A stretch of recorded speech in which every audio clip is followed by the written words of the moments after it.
নমস্কার বন্ধুরা, আমি সুনীল মাহাতো আর আপনারা দেখছেন টেকনিক্যাল সুনীল ইউটিউব চ্যানেল। তো দেখুন, ভোটার কার্ড যাচাইয়ের যে কাজ চলছে তা কিন্তু এই রাজ্য এবার শুরু হতে চলেছে 1 আগস্ট থেকে। যাচাই মানে ভোটার কার্ডটা ভেরিফাই করবেন যে আপনার ভোটার কার্ড অরিজিনাল আছে না ভুয়ো বটে বা ডুপ্লিকেট বটে। এই যে কাজটা এটা কিন্তু নির্বাচন কমিশনার শুরু করবে এই রাজ্য এবার। সেটা শুরু হবে 1 আগস্ট থেকেই আমাদের রাজ্য পশ্চিমবঙ্গে ভোটার কার্ডের যাচাইয়ের পদ্ধতি বা কাজ শুরু করতে চলেছে নির্বাচন কমিশনার।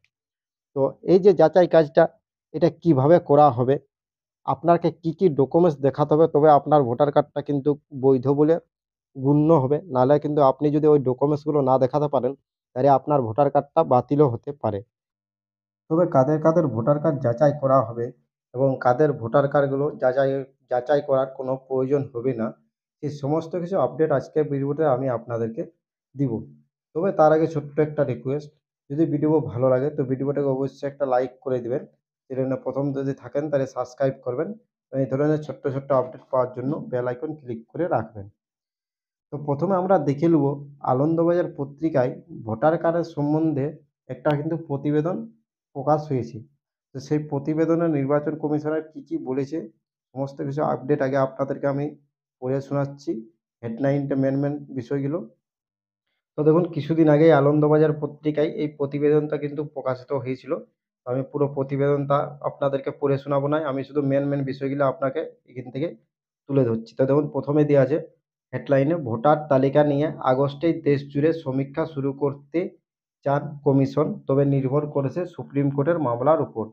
এখানে প্রশ্ন লেখা আছে স্পষ্ট, দেখুন, আগস্ট মাস থেকেই ভোটার তালিকা নিয়ে সমীক্ষা শুরু হবে দেশ জুড়ে। দেশ জুড়া মানে আমাদের রাজ্যও কিন্তু শুরু হবে এই আগস্ট মাস থেকেই ভোটারের কাজ মানে ভোটার কার্ড যাচাই পদ্ধতি। এখানে প্রায় কত ভোটার কার্ড ক্যান্সেল হতে পারে বা বাতিল হতে পারে সমস্ত কিছু কিন্তু আপডেটে লেখা আছে। আমি আপনাদেরকে মেন বিষয়গুলো দেখুন এখানে আমি দেওয়া আছে।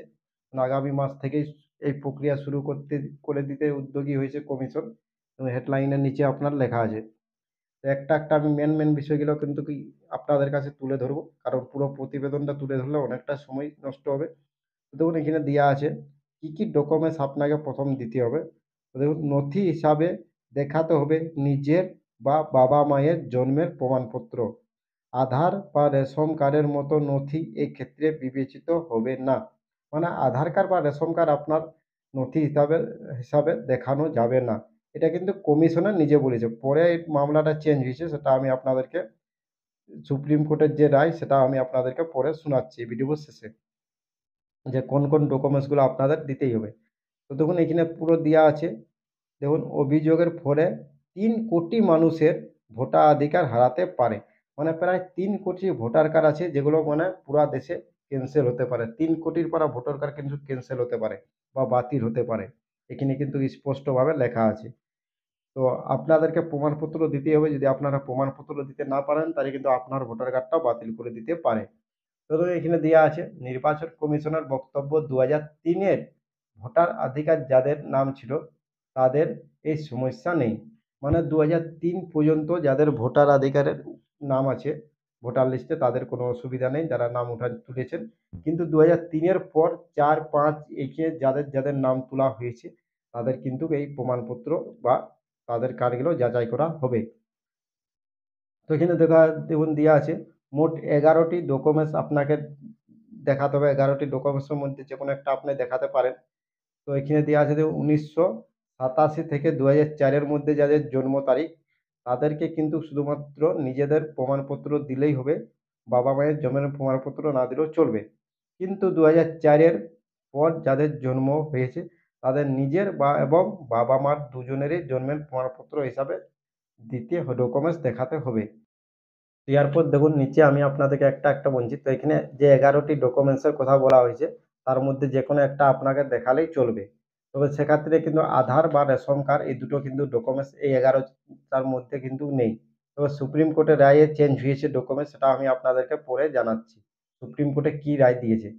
তো সুপ্রিম কোর্টের নির্দেশ রয়েছে যে আধার এবং রেশন কার্ড প্রয়োজনীয় নথি কিনা তা বিবেচনা কিন্তু সুপ্রিম কোর্ট চলছে। তো সুপ্রিম কোর্টের পরে রায় এসেছে আপনাদের, সেখানে কিন্তু বলে দিয়েছে যে আধার কার্ড এবং রেশন কার্ড এই দুটো আপনার ডকুমেন্টস বিবেচনা করতে হবে। মানে নির্বাচন কমিশনারকে এই দুটো ডকুমেন্টস কিন্তু দিতেই হবে। ওই দুটো ডকুমেন্টস না নিলে কিন্তু এইরকমভাবে অনেক ভোটার কার্ডই বাতিল হতে পারে। তো এখানে দিয়ে দিয়েছে যে আপনার ওই দুটো ডকুমেন্টসেরও প্রয়োজন হবে। তারপরে দেখুন আপাতত কমিশনার দেখুন ১ আগস্ট থেকেই ভোটার প্রকাশ করতে চলে ২৮শে জুলাই শুনানির আদালতে ২৮শে জুলাই আপনারা জানেন যে আদালতে যে কেসটা হয়েছে সুপ্রিম কোর্টে তার কিন্তু শুনানি আছে ২৮শে জুলাই। তারপর থেকেই ১ তারিখ থেকে এই প্রক্রিয়া শুরু করতে চাই নির্বাচন কমিশনার। তবে দেখুন এখানে সুপ্রিম কোর্ট একটা কিন্তু স্পষ্ট বলেছেন যে নির্বাচন কমিশনার কিন্তু আধার কার্ড এবং রেশন কার্ড যে দুটো ডকুমেন্টস বাতিল করেছে সেই দুটো ডকুমেন্টস কিন্তু বাতিল বলে ঘোষণা করা যাবে না। মানে সুপ্রিম কোর্ট থেকে বলা হয়েছে যে আধার কার্ড এবং রেশন কার্ড এই দুটোকেও কিন্তু ওই ১১টা ডকুমেন্টসের মধ্যে রাখতে হবে। মানে যদি কোনো ভোটার বা কোনো ব্যক্তি তার আধার কার্ড বা রেশন কার্ড প্রমাণপত্র হিসাবে দেখায় সেক্ষেত্রেও কিন্তু কমিশনারকে সেটা প্রমাণপত্র হিসাবে দিতে হবে। এটা কিন্তু সুপ্রিম কোর্ট থেকে সরাসরি বলে দেওয়া হয়েছে যে সুপ্রিম কোর্টে যে আধার কার্ড রেশন কার্ডকে কিন্তু মান্যতা দিতে হবে। এখানে নির্বাচন কমিশনারে কিন্তু বলেছিল যে আধার রেশন কার্ড এই দুটো কিন্তু বৈধ নথি চলবে না। কিন্তু এগুলো সুপ্রিম কোর্ট মানে নাই। সুপ্রিম কোর্টে কিন্তু বহাল রেখেছে যে আধার রেশন কার্ড এই দুটোকে কিন্তু আপনার মান্যতা দিতে হবে। মানে এখান থেকে আপনার একটা জিনিস বোঝা যাচ্ছে যে আপনি যদি প্রমাণপত্র হিসাবে ভোটার কার্ড তালিকা যখন আপনার বাড়ি যাবেন সার্ভে করতে, তখন ১ম ওনারা আপনার নাম জিজ্ঞাসা করবেন। তারপরে আপনার কাছ থেকে ভোটার কার্ডটা চাইবেন। তারপরে ওদের যে লিস্টে নাম আছে তার সঙ্গে বৈপিক নম্বর মিলিয়ে দেবে। তারপরে আপনাকে কোনো একটা ডকুমেন্টস প্রমাণপত্র হিসাবে ওরা চাইবেন। তখন আপনাকে সেক্ষেত্রে আপনার রেশন কার্ড বা আধার কার্ড আপনাকে দেখাতে হবে। দেখালেই ওরা আপনার ওই ডকুমেন্টসটা মিলিয়ে নেবে। তারপরে এখানে কনফার্ম হলেই আপনার ভোটার কার্ডটা আর বাতিল হবে না। কিন্তু যদি আপনি প্রমাণপত্র হিসাবে আধার বা রেশন কার্ড সেইভাবে দেখাতে না পারেন এবং দুটোর নামে কিন্তু যদি মিল না থাকে সেক্ষেত্রে কিন্তু আপনার ভোটার কার্ডটা বাতিল করতে পারে বা বাতিল করে দেওয়া হবে। এরকমই বলা হয়েছে কিন্তু নির্বাচন কমিশনারের পক্ষ থেকে যে আপনাকে কোনো একটা ডকুমেন্টস প্রমাণপত্র হিসাবে দেখাতে হবে। যদি আপনি না দেখাতে পারেন তাহলে আপনার ভোটার কার্ড বাতিল করা হবে। এরকম কিন্তু বলা আছে। এটা ১ আগস্ট থেকেই শুরু হবে। তো আপনারা অবশ্যই তার আগে আপনার ভোটার কার্ড, আধার কার্ড এবং রেশন কার্ড ৩ টাতে যেন নাম, জন্ম তারিখ সবকিছু সেম থাকে তার একটা ব্যবস্থা করে নিবেন। নাহলে যদি আপনার আলাদা, আলাদা থাকে সেক্ষেত্রে কিন্তু আপনার ভোটার কার্ডটা বাতিল হওয়ার সম্ভাবনা আছে।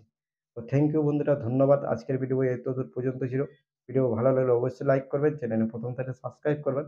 আর এই ধরনের আপডেট পাওয়ার জন্য বেল আইকন ক্লিক করে রাখবেন। থ্যাংক ইউ, ধন্যবাদ। ভালো থাকবেন, সুস্থ